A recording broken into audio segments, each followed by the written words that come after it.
Hey everybody, it's Ben, and I'm back once again with another video for you guys. Today I'll be reviewing Revolutionary War Alpha number 1. This will be an 8-part mini-series published by Marvel Comics, and is the reintroduction of the Marvel UK characters. This first issue is co-written by Andy Lanning and Alan Cowsill. I hope I'm pronouncing that right. It's C-O-W-S-I-L-L.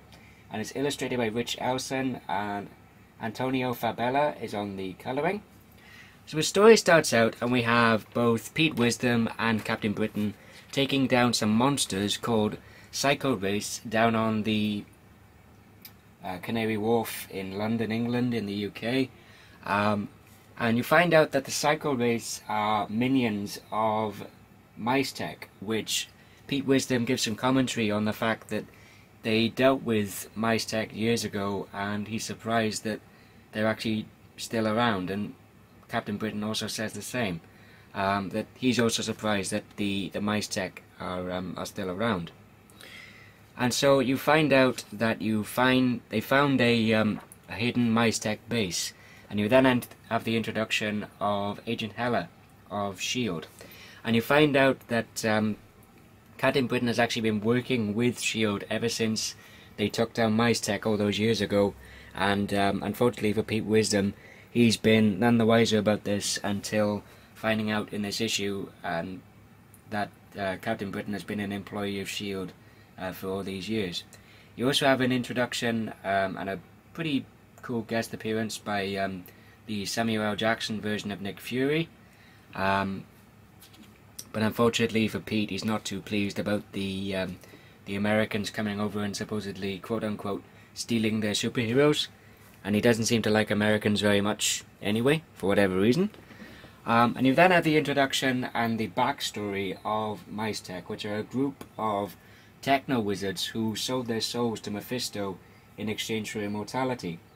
And you then have a flashback, once again, of a really cool two-page spread of the various people involved in the Battle of London Bridge, which nobody knew about because S.H.I.E.L.D. being, you know, a secret agency of spies and, you know, various agents and whatnot, they managed to basically cover up the whole incident. But you find out that the Techno-Wizards wanted to break away from their contract with Mephisto, and so they made a pact with him, and you see in this two-page spread the consequences of that, which is the Battle of London Bridge. And you also find out that the Techno-Wizards actually managed to create super beings in order to basically combat Mephisto and Chaos Legions in order to get out of their contract. So you have various characters such as Kill Power and Liger and the Warheads Troop.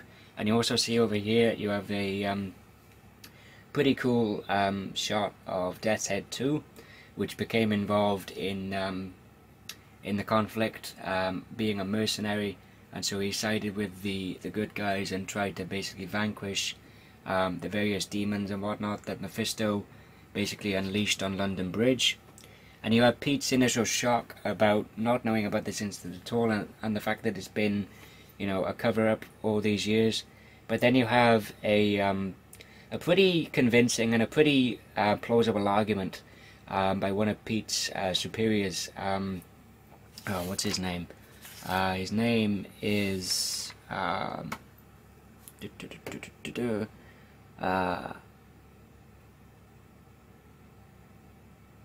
Commander Hunter, who is the overseer of MI13, which is a British version of S.H.I.E.L.D. basically.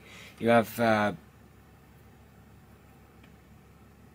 forgotten his name already. Bear with me. Hunter. You have Hunter basically giving a counter argument to Pete, and basically going over the implications of if everyone in the world knew that there was a battle on London Bridge, and the consequences of the Techno-Wizards basically selling British souls to Mephisto for many, many years. You also have some really quite subtle doses of humour thrown in by the co-writers Andy Lanning and Alan Cowsill. You have basically a conversation between Pete Wisdom and Agent Hela, about the fact that Colonel Tygon Liger, who they are sent to recruit in order to basically combat this mysterious threat that's been dormant for many years, but then he's trying to make a comeback with MyStech. There's some really great banter between the two, especially the fact that Liger has gone up against Wolverine and lived to tell the tale, to which Pete's response is, well, everyone's done that. And there's also another great bit of humour thrown in where they find Colonel Liger, who is not doing so well at the moment. He's incredibly drunk, and then he decides to basically throw up over Pete Wisdom's shoes, to which Pete's statement to Agent Heller is that he's going to basically invoice the S.H.I.E.L.D. bosses for a new pair of shoes, which I thought was kind of funny. And you also get some flashbacks to some memories of Colonel Liger, but not shortly before they douse him in this liquid, which is basically not only making him sober, but also reinstalling his biotech. And Pete asks Agent Heller, is this going to help him? And Agent Heller's response is, well, it's either this or 6 months of rehab. So, yeah, which I thought was again also kind of funny. And then you have some flashbacks of Liger's memories of this incident which happened with the Warheads troop, which is his team, and you have this incident which has deeply affected him so greatly that he's actually turned to drink as a result. And there's also some really great reveals towards the end, and some flashes of some of the other Marvel UK characters, as well as a certain Marvel character who then, at the end of the issue, in a great one-page spread, has Captain Britain in a chokehold. But I'm not going to spoil who that is, because I want you guys to pick this up and read this for yourselves. There's also a really interesting and a really cool afterword by Alan Cowsill about the fact that the Marvel UK characters really took off during the 1990s and lasted for about 4 years. And it's really interesting to see some of the names attached to the original Marvel UK characters titles from the 90s. Because a lot of the names involved with the Marvel Now series from the 90s are actually now, these days, quite big names in comics. And it's quite interesting that these various different creators, it's stated by Cowsill that this is what, the Marvel UK series is what helped launch a lot of these creators' careers in comics, which was actually really interesting and really cool to read, which I thought was really cool. And then you have a preview of the cover of the next issue, which is Revolutionary War Dark Angel, which will be written by Kieran Gillen, who some of you may know from Iron Man from Marvel Now, as well as Young Avengers, Phonogram as well, Journey into Mystery. Phonogram was from Image, and so was Journey into Mystery was also from Marvel, which focused on Kid Loki. So anyway, that's the cover to the next issue, which will be a weekly released series for the full 8-issue schedule. The writing by Andy Lanning and Alan Cowsill is really, really good. The artwork by Rich Elson and the colouring by Antonio Fabela is also really good. And I also really like this original series cover by Mark Brooks. If you're a fan of the Marvel UK characters from the series in the 1990s, or if you're a fan of Andy Lanning from his work on the DNA team, which is Dan Abnett and Andy Lanning, on Guardians of the Galaxy and Nova, as well as the Annihilation series, which is all the cosmic stuff from the mid-2000s.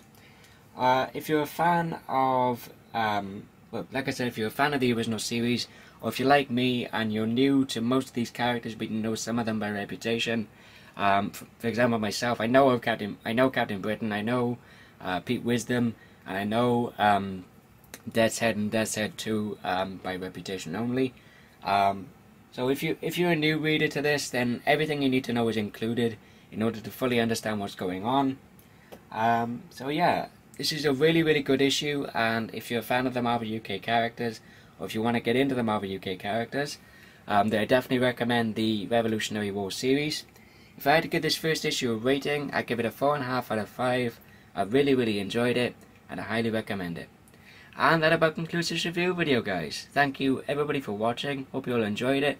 As always, if you liked the video, give it a thumbs up. If you didn't like it, thumbs it down. But as I always say, if a thumbs down the video, by all means, please feel to tell me why in the comments below, or send me a private message. And if it's your first time here, by all means, don't forget to click the button which says subscribe down there. And until next time, this is Gambit896 signing off, and I'll see you guys later. Take care, guys.